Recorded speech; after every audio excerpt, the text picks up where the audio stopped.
사랑하는 기쁨의 교회 성도 여러분, 안녕하세요. 오늘은 다 같이 히브리서 4장 8절에서 16절의 말씀을 함께 묵상하도록 하겠습니다. 만일 여호수아가 그들에게 안식을 주었더라면 하나님이 그 위에 다른 날을 말씀하지 않으셨으리라. 그런즉 안식할 때가 하나님의 백성에게 남아있도다. 이미 그의 안식에 들어간 자는 하나님이 자기 일을 쉬심과 같이 자기 일을 쉬느니라. 그러므로 우리가 저 안식에 들어가기를 힘쓸지니 이는 누구든지 저 불순종의 본에 빠지지 않게 하려 함이라.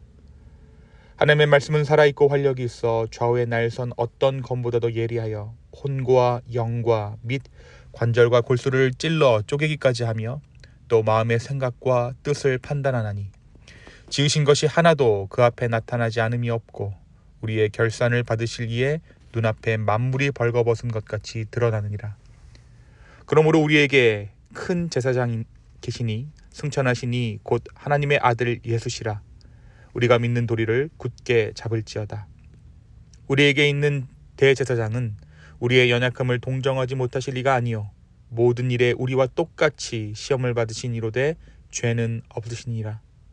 그러므로 우리는 긍휼하심을 받고 때를 따라 돕는 은혜를 얻기 위하여 은혜의 보좌 앞에 담대히 나아갈 것이니라. 아멘. 오늘 우리가 어제의 말씀 3장에서 이 히브리서를 통해서 모세와 예수 그리스도를 비교하는 것을 함께 나누었습니다. 모세는 하나님의 집에서 종으로서 신실했지만 예수님은 그 집을 지은 아들로서 더 큰 영광을 받으셨다라고 히브리서 저자는 이야기합니다.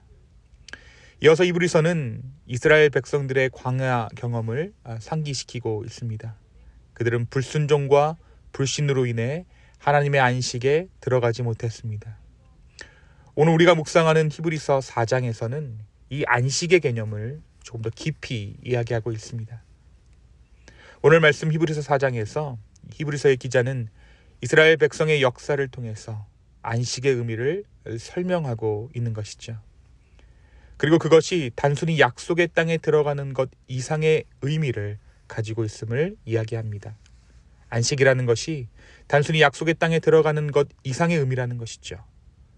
특별히 오늘 우리가 읽은 이 8절에서 16절까지의 말씀을 통해서 히브리서 저자는 여호수아가 백성을 가나안 땅으로 인도했지만 그것이 궁극적인 안식이 아니었다라는 것을 강조하고 있습니다.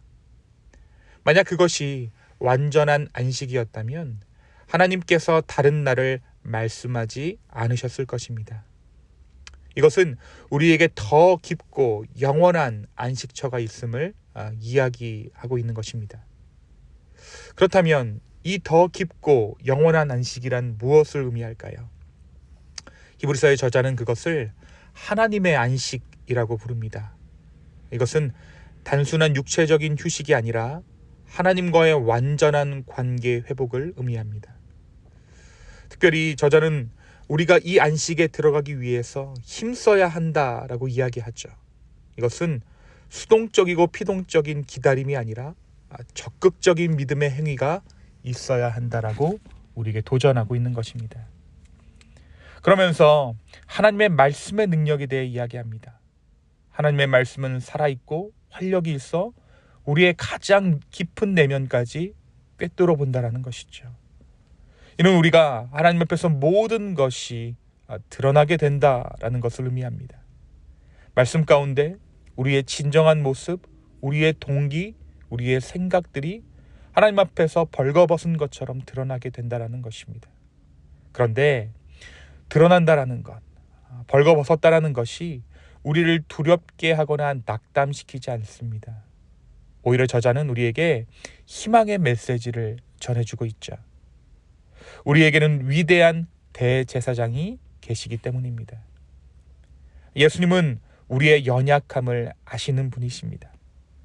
그분은 우리와 같이 모든 면에서 시험을 받으셨지만 죄는 없으셨습니다. 이러한 예수 그리스도의 성육신하심으로 말미암아 저자는 우리에게 담대히 은혜의 보좌 앞으로 나오라고 권면하고 있습니다. 우리는 더 이상 두려워하거나 숨을 필요가 없습니다. 우리는 예수 그리스도를 통해 하나님께 직접 나아갈 수 있게 되었고 그분께 우리의 필요를 아뢰을 수 있게 되었기 때문입니다. 사랑하는 성도 여러분, 오늘 말씀은 우리에게 무엇을 말해주고 있을까요? 이스라엘 백성들의 이야기, 그들의 출애굽 이야기를 통해서 우리는 우리가 생각하는 안식이 무엇인가에 대해 생각해 보게 됩니다. 그들은 약속의 땅에 들어갔습니다. 그들은 가나안 땅에 들어갔지만 그곳에서 진정한 안식을 찾지 못했습니다. 그것은 어떠한 조건이 완성된다라고 해서 우리가 안식 가운데 들어갈 수 있는 것은 아니다라는 것을 말해주고 있는 것입니다.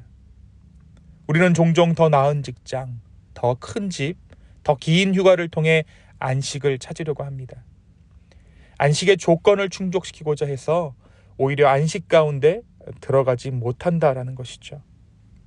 하지만 오늘 말씀은 이 안식에 관해서 우리에게 전혀 다른 방향을 제시하고 있습니다. 바로 진정한 안식이 예수 그리스도 안에 있다라는 사실입니다.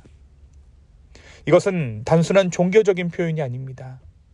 그리스도를 믿는 그 순간부터 이미 우리는 안식을 경험하기 시작합니다.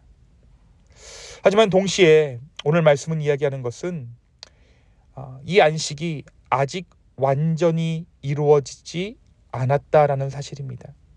우리가 힘써야 하는 부분이 있다라는 것이죠. 이것이 바로 이미 그리고 아직이라는 신학적인 개념일 것입니다.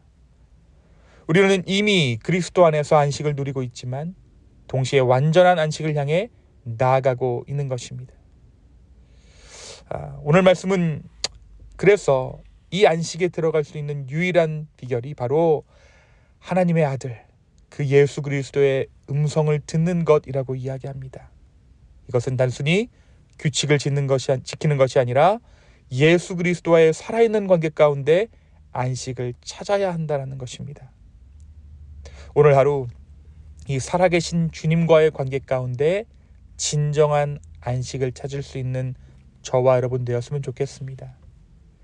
예수님으로 인해 모든 날이 안식날이 되었지만 동시에 안식일의 원리는 여전히 유효합니다. 이는 우리의 삶 전체가 하나님 안에서 쉼과 예배로 채워져야 함을 의미합니다. 오늘 이 주님 앞에 나아가십시오. 그리고 이 주님께서 허락하시는 진정한 안식 가운데 거할 수 있는 저와 여러분 되기를 예수님의 이름으로 축원합니다. 두 번째 오늘 말씀은 하나님의 말씀은 살아있고 활력이 있어 우리의 가장 깊은 내면까지 꿰뚫어 본다라고 이야기합니다. 그러나 우리는 모든 것을 아시는 주님 앞에 아담처럼 숨는 것이 아니라 오히려 담대히 나아갈 수 있게 되었습니다. 그분이 우리를 아신다라는 것은 우리를 정죄하거나 우리를 징계하시고자 하는 것이 아니라 오히려 우리에게 은혜 주시고자 함이기 때문입니다. 오늘 이 은혜의 보좌 앞으로 담대히 나아갈 수 있는 우리 모두 되기를 소망합니다. 그리고 그 보좌 앞에서 우리의 모든 것을 아시고 우리의 삶을 진정으로 위로하시는 그 주님 안에 진정한 안식을 누릴 수 있는 저와 여러분 기쁨의 교회 되기를 예수님의 이름으로 축원합니다. 이 시간 함께 기도하시겠습니다. 주님, 오늘 하루 주 안에서 안식하기를 원합니다. 우리 가운데 진정한 쉼을 허락하여 주십시오. 살아계신 그 주님 앞에 우리의 모든 상황과 우리의 감정과 우리의 작은 부분 하나까지도 모두 아뢰일 수 있는 믿음의 담대함을 오늘 허락하여 주시옵소서. 지금 다시 한번 우리의 삶을 맡깁니다. 주여 우리의 삶을 인도하여 주시옵소서. 감사합니다. 이 모든 말씀 예수님의 이름으로 기도하였습니다. 아멘.